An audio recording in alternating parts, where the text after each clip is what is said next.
Hello మామ, Boruto ట్యూబ్లో attack chapter 21 నుంచి ఫుల్ చాప్టర్ అయితే రావడం జరిగింది. ఈ చాప్టర్ వచ్చి ఒక ఫ్లాష్ బ్యాక్తో స్టార్ట్ అవుతుంది. ఫస్ట్ వన్లో శారదా చోచోతో సెవెంత్ ఉకాగే లాగా నేను ఉకాగే అవ్వడం నా డ్రీమ్ అని చెప్తే నువ్వు చాలా హైట్స్గా ఏం చేస్తున్నావు, బట్ నేను మాత్రం ఒక బాయ్ ఫ్రెండ్ కోసం ఫైండ్ అవుట్ చేయడానికి ఫోకస్ చేస్తాను. నీలాగే నేను అచీవ్ చేయలేని డ్రీమ్స్ని నేను కనలేను.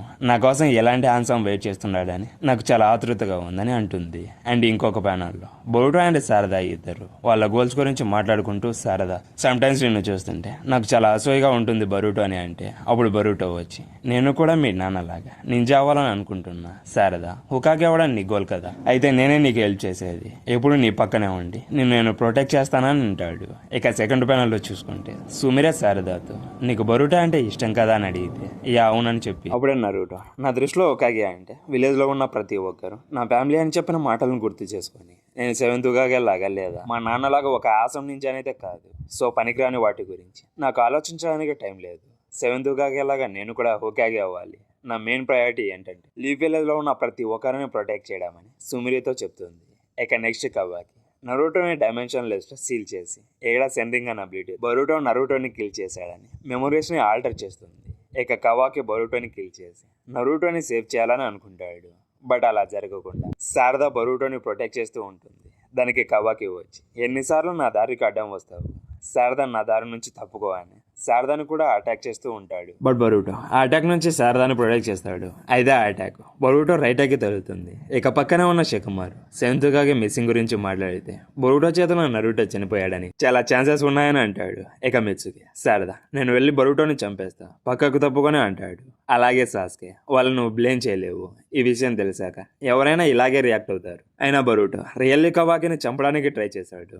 అలాగే నరుటో అండ్ హినాటాని కూడా అని అంటే అప్పుడు శారదా ఇక్కడ ఏం జరుగుతుందో నాకేమీ అర్థం కావడం లేదు, అందరూ ఇలా ఎందుకు మారిపోయారని అంటే దానికి సుమిరే వచ్చి ఇదంతా ఏడా వల్ల జరుగుతుందని అనిపిస్తుంది, అందరూ తనతో ప్రేమలో పడిపోయారు కదా, అలాగే అందరి బిహేవియర్లో కూడా చేంజ్ వచ్చిందని అంటే శారదా వచ్చి కొంతసేపు ముందు వరకు అందరూ కవాకిని పట్టుకోవాలని చూశారు, కానీ ఇప్పుడు అందరూ బరుటోని టార్గెట్ చేస్తున్నారని అంటే అప్పుడు సుమిరే ఇలా నార్మల్ కండిషన్స్ లో జరగలేదు, ఇదంతా ఏడ పని ఉంటుంది ఒక సింజూట్సో పవర్తో ఏడా సంథింగ్ ఏదో చేసి కవాకిని కాపాడిందని అంటే దానికి శారదా లేదు ఇది చాలా దారుణం, ఎందుకు ఎప్పుడు బరుటోనే సఫరింగ్ అవుతున్నాడు చాలా ఎమోషనల్ అయిపోతుంది. అప్పుడు ఆ ఎమోషన్స్ అండ్ ఫీలింగ్స్ వల్ల శారదాకి మాంగేకు షేరింగ్ అని అవేకింగ్ అవుతుంది. అయితే అది శారదాకి కూడా తెలియదు, ఓన్లీ సాస్కాకి మాత్రమే తెలుసు. దానివల్లే సాస్కా శారదా చెప్పిన మాటలను విని బరుటోని సేవ్ చేయాలని డిసైడ్ అవుతాడు. బట్ బరుటోకి సాస్కే ఎందుకని సేవ్ చేస్తున్నాడని అడిగితే శారదా మాంగేకు షేరింగ్ అని అవేకింగ్ చేసింది. షేరింగ్ అనే ఒక వేరియేషన్ ఉచియా క్లాన్ లో జనరేషన్ టు జనరేషన్ ట్రాన్స్ఫర్ అవుతుంది. ఓన్లీ ఎక్స్ట్రీమ్ మెంటల్ చెక్ లో మాత్రమే ఇది అవేకింగ్ అవుతుంది. అంటే ఏదో ఒక విషయం మనిషి ఎక్స్ప్లెయిన్ చేయలేనిది ఏంటో జరిగినట్టు ఉందని అంటాడు. అప్పుడే శారదా సాస్కేతో బరుటో ఏ తప్పు చేయలేదు నాన్న, అతను ఎప్పటికీ సెవెంత్ ఉకాగేని చంపాడు, మీరందరూ మోసపోతున్నారు నాన్న, అందరూ ఒక అబద్ధంలో బ్రతుకుతున్నారని చెప్పిన మాటల్ని గుర్తు చేసుకొని ఇలాంటి సిచ్యువేషన్ ని ఫేస్ చేస్తున్నప్పుడు ఆ ఐస్ చాలా హెల్ప్ చేస్తాయని నాకు అనిపిస్తోంది. అయితే శారదాకి ఆ ఐస్ అవేక్నింగ్ అయ్యాయని తనకు కూడా తెలియకపోవచ్చు, కానీ ఏదో ఒక రోజు తనకి కూడా టైం వస్తుంది. ఆ రోజు తనేంటో తను తెలుసుకొని స్ట్రాంగ్ అయ్యి అప్పుడు తన ఇన్స్టింక్ట్స్ తో తన పవర్స్ ఏంటి వాటితో తను ఏం చేయగలదో కూడా అర్థం చేసుకుంటుందని చెప్తాడు. ఇక అప్పుడే ప్రజెంట్ లోకి సీన్ అనేది షిఫ్ట్ అవుతుంది. అక్కడ బ్యాటిల్ ఫీల్డ్ లో చూసుకుంటే ఆకాశంలో ఒక బ్లాక్ హోల్ అనేది ఉంటుంది.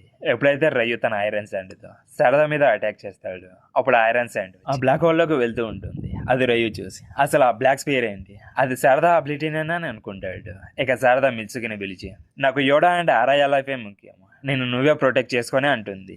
అయితే మిత్సుకి శారదా ఐస్ను చూసి ఆ ఐస్ అని మధ్యలోనే స్టాప్ చేస్తాడు. బట్ శారదా వచ్చి నా గురించి వరి అవ్వాల్సిన పని లేదు, ఈ అబిలిటీని అవేకింగ్ చేసుకున్నా అండ్ వీటితో ఏం చేయగలను నాకు బాగా తెలుసని అంటుంది. అలాగే రయ్యు ఐరన్ శాండ్ స్పియర్ లోకి ఎందుకు వెళ్తుందో తెలుసుకొని ఆ బ్లాక్ స్పియర్ ని ముందు ఉంది కాబట్టి నీకు ఏం ప్రాబ్లం ఉండదని చెప్పి మళ్ళీ శారదా మీద అటాక్ చేస్తాడు. కానీ ముందు నుంచి కాదు, ఈసారి వెనకల నుంచి అటాక్ చేస్తాడు. బట్ శారదా వెనక్కి తిరిగి అటాక్ ని చూస్తుంది. దానివల్ల మళ్ళీ ఆ బ్లాక్ స్పియర్ ఐరన్ శాండ్ ని సక్ చేసుకుంటుంది. అయితే ఆపోజిట్ డైరెక్షన్ లో ఉన్న స్పియర్ ఐరన్ శాండ్ ని సక్ చేసుకుంటుంది. అది చూసి రయ్యు ఒకటి కాదు 2 స్పియర్స్ ఉన్నాయా, లేదు 2 కూడా కాదు, అట్లీస్ట్ 4 స్పియర్స్ ఉన్నాయని అనుకుంటాడు. బట్ సడన్ గా అక్కడ ఉన్న స్పియర్ రయ్యును కూడా సర్చ్ చేసుకుంటుంది. బట్ రయ్యు తన ఐరన్ శాండ్ సపోర్ట్ తో గట్టిగా హోల్డ్ చేసుకుంటాడు. బట్ శారదా ఫ్లోట్ అయ్యి రయ్యు దగ్గరికి వెళ్తూ ఉంటుంది. అయితే ఇక్కడ శారదా ఎయిర్ లో ఎలా ఫ్లోట్ అవుతుంది, గ్రావిటీని మ్యానిపులేట్ చేయడం వల్ల ఫ్లోట్ అవుతుంది. ఇక పక్కనే ఉన్న మీట్సుకి ఇక్కడ ఆ స్పియర్ గ్రావిటీని జనరేట్ చేస్తుంది. దానివల్ల రయ్యు ఐరన్ శాండ్ అలాగే శారదా మీద ఎఫెక్ట్ అనేది పడుతుంది. అయితే మన మీద అలాగే ఈ సరౌండింగ్స్ లో ఉన్న లైఫ్ ఫామ్స్ ఈ గ్రావిటీతో ఎఫెక్ట్ అనేది అవడం లేదు. అంటే ఇక్కడ శారదా ఆ గ్రావిటీ ఎవరి మీద మీద ఎఫెక్ట్ అవ్వాలని తను టార్గెట్ ని చూస్ చేసుకుంటుందని అంటాడు. ఇక పక్కనే ఉన్న శారద పాస్ట్ ని గుర్తు చేసుకొని శారద తనతో తను మాట్లాడుకుంటూ ఉంటుంది. నేను దీని గురించి చాలా కాలం నుంచి ఆలోచిస్తూనే ఉన్నా, బట్ నా ఐస్ని క్లోజ్ చేశానని అనుకున్నా. అందుకే ఆ ట్రూత్ని తెలుసుకోవడానికి నాకు ఇంత టైం పట్టింది. నా గోల్ వచ్చి ఉకాగి అవ్వడం, బట్ దాన్ని నేను అచీవ్ చేయడానికి చాలా దూరంలో ఉన్నాను. బట్ దాన్ని నేను యాక్సెప్ట్ చేయలేకపోయాను. అయితే ఈ నిజాన్ని తెలిసినప్పటి నుంచి నేను ఆ డ్రీమ్ని ఎలాగైనా అచీవ్ చేయాలని అనుకున్నాను. బట్ ఎప్పుడైనా ఎవరికైనా కష్టం వస్తే నేను వాళ్ళకి హెల్ప్ చేయడం కాదు కదా, కానీ నేను పవర్లెస్గా ఉన్నానని నిజాన్ని యాక్సెప్ట్ చేయలేకపోయాను. దానివల్ల నాకు చాలా భయం వేసింది. అందుకే నేను ఆ నిజాన్ని నా ఐస్తో క్లోజ్ చేసేసాను. బట్ బరూటో మీద సామెరే అండ్ నా ఓన్ ఫీలింగ్స్ వచ్చి నన్ను కన్ఫ్యూజ్ అయ్యేలా చేశాయి. ఇదే నా వీక్నెస్ అని అనుకోండి. నేను రిలైజ్ అవ్వకుండానే దాన్ని యాక్సెప్ట్ చేయలేదు. కానీ ఇక్కడ ట్రూత్ ఏంటంటే ఆ వీక్నెస్లోనే పవర్ ఉందని నేను అది అర్థం చేసుకోలేకపోయాను.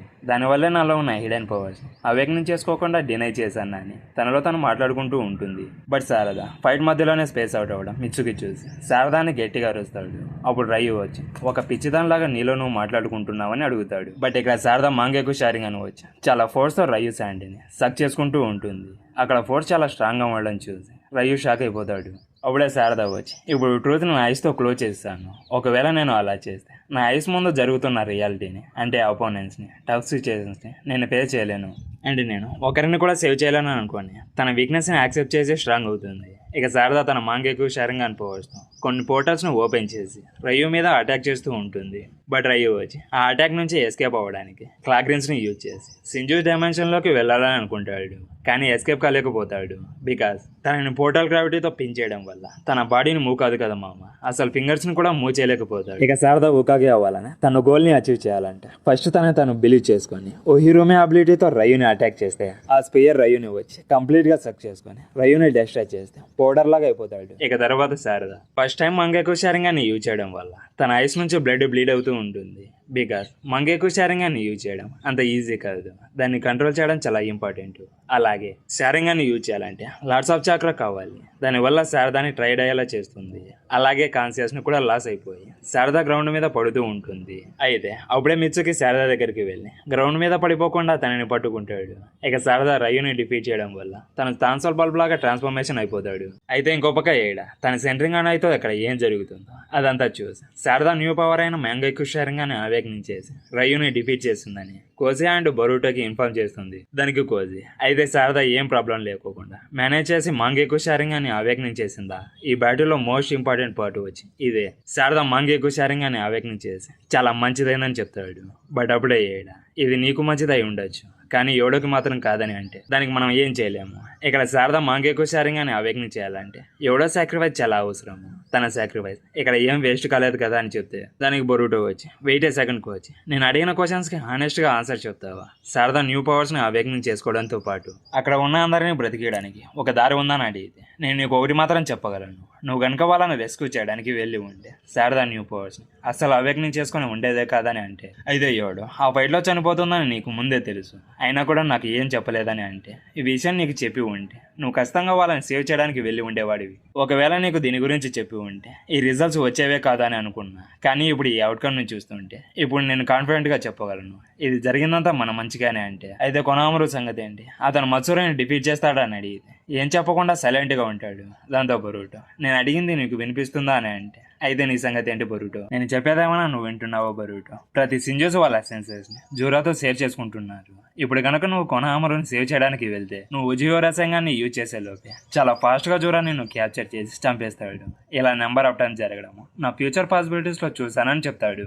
ఇక అప్పుడే అక్కడ నుంచి కొనహామరు దగ్గరికి షీన్ అనే షిఫ్ట్ అవుతుంది. అక్కడ మత్సూరి కొనహామరుతో నన్ను మోసం చేయాలని నీకు ఎలా అనిపించింది? యూ పీస్ ఆఫ్ షిట్, నువ్వు నన్ను మోసం చేసినందుకు నేను నిన్ను అస్సలు వదిలిపెట్టానని తనని అటాక్ చేసి చంపేయాలని చూస్తాడు. బట్ పర్ఫెక్ట్ టైంలో దాంతో బరూటో బ్యాటిల్ ఫీల్డ్ లో ఉన్న మెటల్ ఫేస్ తో ఫ్లయింగ్ థండర్ గా టెక్నిక్ ని యూజ్ చేసి టెలిపోర్ట్ అవుతాడు. అక్కడ బరూటోని చూసి మత్సూరి షాక్ అయిపోతుంది. ఇక బరూటో మత్సూరిని సాస్కే స్వార్డ్ తో పీసెస్ గా కట్ చేసి డిఫీట్ చేస్తాడు. ఇక బరూటో కోజీ మాట వినకుండా వెళ్ళిపోయాడని దట్ ఇడియట్ మొత్తం ప్లాన్ ని అంతా పాడు చేయాలని అనుకుంటున్నాడని అంటాడు. ఇంకో పక్క జోరా వచ్చి ఫైనల్లీ బరూటో ఓచుసుకి వచ్చేసాడని అంటాడు. ఇక నెక్స్ట్ మన సింజోస్ వర్సెస్ ఓచుసుకి మధ్య ఫైట్ ను చూడబోతున్నాము. అయితే ఇక్కడ మనందరి డౌట్ వచ్చి బరూటో జోరా కన్నా స్ట్రాంగ్ గా అని మనకి ఎగ్జాక్ట్ గా తెలియదు. ముందు చాప్టర్స్ లో జోరా బరూటోని వెనకాల నుంచి అటాక్ చేసి ఇంజురీ చేశాడు. అయితే ఇప్పుడు ఎగ్జాక్ట్ గా అతను ఎంత స్ట్రాంగ్ గా అని నెక్స్ట్ చాప్టర్ లో చూసుకోవచ్చు. నాకు తెలిసి బొరుటో కన్నా జోరా కొంచెం స్ట్రాంగ్ అనుకుంటా. అయితే బొరుటో అండ్ జోరా మధ్య పవర్ లెవెల్స్ ఎంత డిఫరెన్స్లో ఉన్నాయో చూసుకోవచ్చు. బట్ అక్కడ కొనామరా అండ్ వాళ్ళ టీం కూడా ఉంది కాబట్టి బొరుటో జోరాని డిఫీట్ చేయడానికి హెల్ప్ అవుతుందా? అలాగే ఆ ఫైట్లో కవాకి ఇన్వాల్వ్ అయ్యే ఛాన్సెస్ ఎక్కువగా ఉన్నాయి. బట్ ఈ చాప్టర్ మీకు ఎలా అనిపించిందో కామెంట్లో చెప్పండి. ఈ వీడియో మీకు నచ్చినట్లయితే ప్లీజ్ సబ్స్క్రైబ్ మై ఛానల్. అలాగే లైక్, కామెంట్ అండ్ మీ ఫ్రెండ్స్కి కూడా షేర్ చేసి మా ఛానల్కి సపోర్ట్ చేయండి. అలాగే ఈ వీడియోని లాస్ట్ వరకు చూసినందుకు చాలా థ్యాంక్స్ మామ. ఇక నెక్స్ట్ మరిన్ని యానిమే వీడియోస్తో మళ్ళీ కలుద్దాం. Until then bye.